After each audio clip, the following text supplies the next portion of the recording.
नमस्कार। आखिर एक सप्ताह के जीज के बाद वो फाइल आखिरकार बाहर आ ही गया, जिस फाइल पर काफ़ी मंथन हुआ और दिल्ली से लेकर पटना तक उस मंथन पर जोर आजमाइश भी चला। लेकिन जो लिस्ट जारी हुआ है, उस लिस्ट में जिस खास व्यक्ति को लेकर, खास पद को लेकर जो रसाकसी चल रहा था, उस रसाकसी के बीच बैलेंस बनाने की कोशिश हुई है।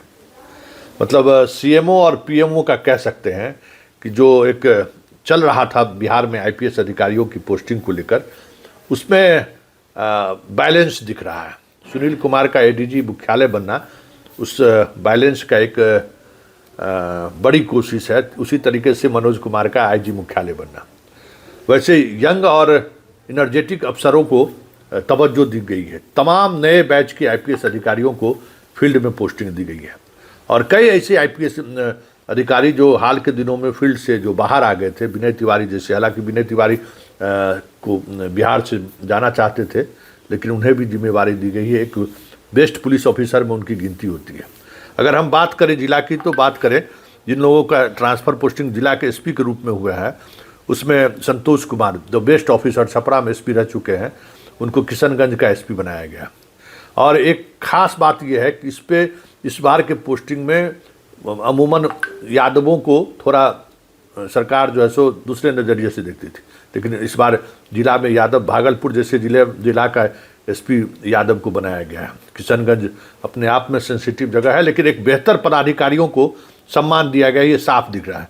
जैसे कांतेश मिश्रा को जो है सो मुजफ्फरपुर का बनाया गया है, जितेंद्र कुमार को जो है अररिया का बनाया गया है, विनय तिवारी को गोपालगंज के एसपी बनाया गया है, हृदय कांत को एसटीएफ आतंक विरोधी दस्ता में बनाया गया, सुशील कुमार को वरीय पुलिस अधीक्षक गया जी। हालांकि सुशील कुमार की पोस्टिंग अब इस पर कुछ कहा नहीं जा सकता है, लेकिन मुजफ्फरपुर में और मधुबनी में दोनों में इनका कार्यकाल अप टू मार्क नहीं रहा है। लेकिन चलिए, बहुत तरह का समीकरण होता है, इसमें पोस्टिंग होती रहती है। लेकिन गोपालगंज एसपी का ट्रांसफ़र कहीं न कहीं थावे मंदिर में जो घटनाएं घटी है मूर्ति चोरी का, उस नज़रिए से भी देखने की कोशिश हो रही है, क्योंकि अभी तक उस मामले में कोई न अपराधी पकड़ा गया, ना ही मुकुट और बाकी जो सामग्री की चोरी हुई थी, उस चोरी के मामले में कोई बेहतर खुलासा कर सका। हाँ, मनोज तिवारी हमारे दरभंगा पहुंच गए हैं। चलिए, बढ़िया है। तिवारी जी का उस इलाके में पहली पोस्टिंग है, बेगूसराय में रहे हुए, लेकिन उस इलाके में डीआईजी के रूप में पहली पोस्टिंग है, तो उस एक अलग मिजाज में वो डीआईजी के पद को संभालेंगे भी और उनके पास पर्याप्त अनुभव भी है। उसी तरीके से हम बात करें तो अनंत कुमार राय को जो है सो पुलिस अधीक्षक रेल पटना बनाया गया है। प्रमोद कुमार यादव जो हमने कहा था 2017 बैच के हैं, उनको वरीय पुलिस अधीक्षक भागलपुर बनाया गया है। विनीत कुमार को सारण का 2017 बैच के हैं, सारण का बनाया गया है। ललित मोहन शर्मा, चलिए, वैशाली के एसपी के रूप में उनकी विदाई हो गई। सागर कुमार को यातायात पटना बनाया गया है। वैभव शर्मा को साइबर क्राइम में बनाया गया है। पूरन कुमार झा को सिवान के एसपी बनाया गया है। पूरन कुमार झा भी रेल एसपी के रूप में बेहतर काम कर रहे थे यहाँ पे, कुछ दिनों के लिए चार्ज में थे तो। और नवजोत सिंह को अरवल का और दरभंगा ग्रामीण आलोक कुमार को अपराध अनुसंधान विभाग में भेजा गया है। अजय कुमार को बीएमपी 5। अंजनी कुमार का ट्रांसफ़र थोड़ा शॉकिंग ये खबर है। अररिया में बहुत अच्छे काम के रूप में उन्होंने अपनी पहचान स्थापित की थी। कई मामलों का उन्होंने उद्भेदन किया। हालांकि उनको एसटीएफ बुलाया गया है। उनका एसटीएफ में आना, नीरज सिंह का एसटीएफ में आना, संजय सिंह का एसटीएफ में आना, अपने आप में एक अलग संदेश आ रहा है सामने कि एसटीएफ में जो वैसे ही लोग आ रहे हैं जो के बॉस के करीबी माने जाते हैं और के बॉस के साथ काम करते हैं, लेकिन उन लोगों को जिला भी छोड़ना पड़ा है, ये भी बात है।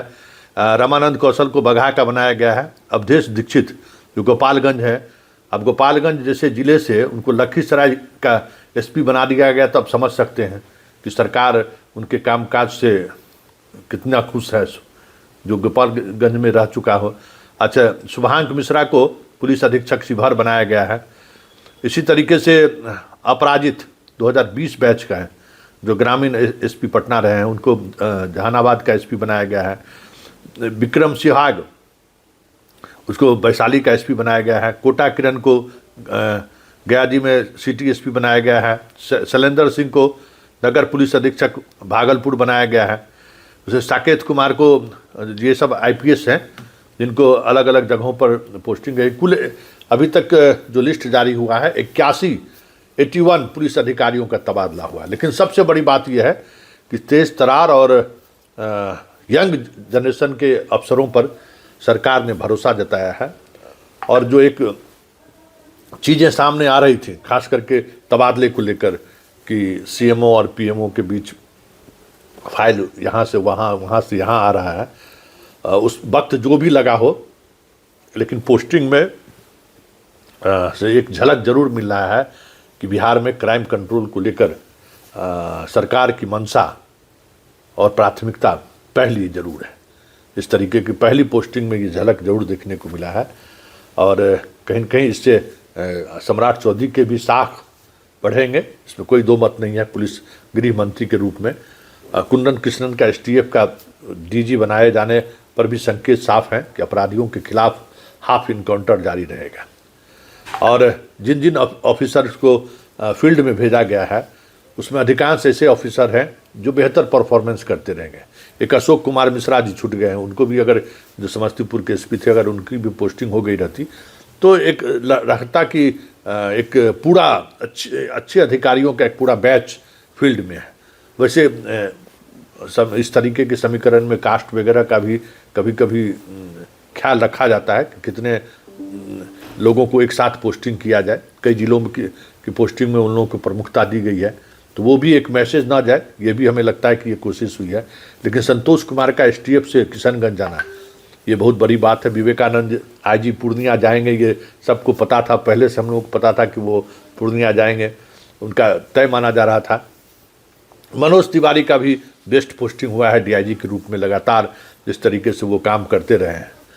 और बाकी जो यंग जो ट्रांसफ़र पोस्टिंग जिसका हाल के दिनों में जिस पर सबसे ज़्यादा चर्चा हो रही थी, वैसे अधिकारियों का भी ट्रांसफ़र हो ही गया है। लेकिन पुलिस मुख्यालय के स्तर पर जो एक बड़ा बदलाव हुआ है, उससे कम से कम कह सकते हैं कि फील्ड में रहने वाले अधिकारियों को थोड़ी राहत जरूर मिलेगी। और विनय कुमार और सुनील कुमार के बीच का जो कम्बिनेशन है ना, वो कम्बिनेशन अपराध को भी कंट्रोल करने में और पुलिस को शांत तरीके से शांतचित्त होकर काम करने में भी अब पुलिस मुख्यालय की तरफ से थोड़ी राहत मिलेगी। सुनील कुमार का काम करने का मिजाज अपना एक अलग रहा है, आईजी हेडक्वार्टर के रूप में भी और अब एडीजी मुख्यालय के रूप में भी। तो ये सारी चीज़ें हमें लगता है कि आने वाले समय में एक सामूहिक एफर्ट बिहार में अपराध को नियंत्रित करने के रूप में देखा जा सकता है।